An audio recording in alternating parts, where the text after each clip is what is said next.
మన ఫ్రెండ్స్ బంధువులు అందరూ ఒక చోట నుంచుని ఉన్నారు, మనందరం మాట్లాడుకుంటాం. గబక్కన ఎవడో వచ్చి ఓ దెబ్బేశాడు.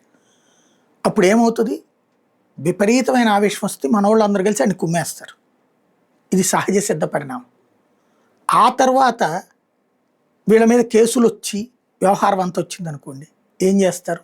ఎందుకు ఆ రోజున దాడి చేసాం రా అనుకుంటారు. లేదు, ఈ టైంలో మీరెవరు కొట్టబాకండి నేనే ఆపేశా, అందరినీ ఎవరిళ్ళకి వాళ్ళని వెళ్ళమన్నా. ఆ తర్వాత కొన్ని రోజుల తర్వాత నాకు కోపం వచ్చింది, ఆ రోజు దెబ్బలు తినడానికి పోలీసులు వీళ్ళు సరిగ్గా చర్యలు తీసుకోలేదని వీళ్ళందరికీ చెప్పా. ఏమొస్తాంలే అంటారు, ఎవడూ రాడు.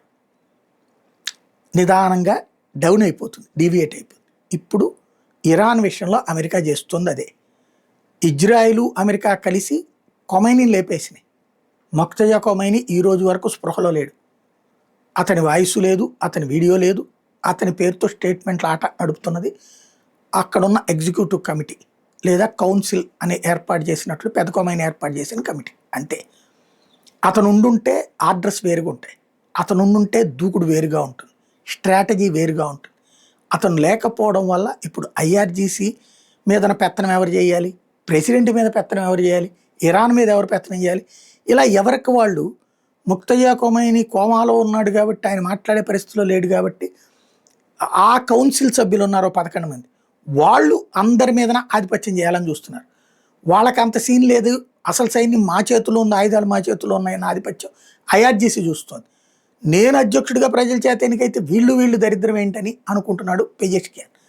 ఈ యుద్ధం వచ్చేటప్పటికి వీళ్ళందరూ కలిసిపోయి దాడి చేశారు. ఓ పక్కన ఒకళ్ళు డిప్లొమాటిక్ చేశారు, ఇంకోళ్ళు ప్రయత్నాలు చేశారు. ఇవాళ వచ్చేటప్పటికి యుద్ధం ఆపేశాడు, అవమానపడ్డాడు ట్రంప్. అమెరికా ఓడిపోయింది అన్నటువంటిది ఎదుర్కొన్నాడు, పరువు పోయించుకున్నాడు. అయినా సరే ఆపేశాడు. నెలలో రోజు చర్చలే, వాళ్ళతో ఏ చర్చ ఉండదు. పాకిస్తాన్లో ఒక కాగితం పట్టుకొస్తాడు, ఇది కాదు నాకు ఇది కావాలంటాడు, వాడు ఒక కాగితం ఇస్తాడు, ఇట్లాగే నడుస్తుంది. 2 నెలలు అయిపోతుంది. జరుగుతున్న సీన్ ఏంటి ఇక్కడ?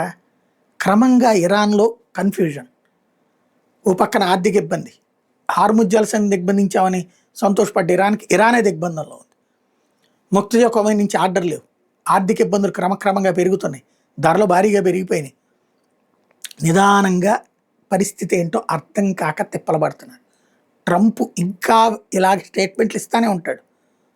ఎంత దాకా అంటే ఇరాన్ ఏం చెయ్యాలో అర్థం కాని పరిస్థితుల్లో దారికి వచ్చేదాకా.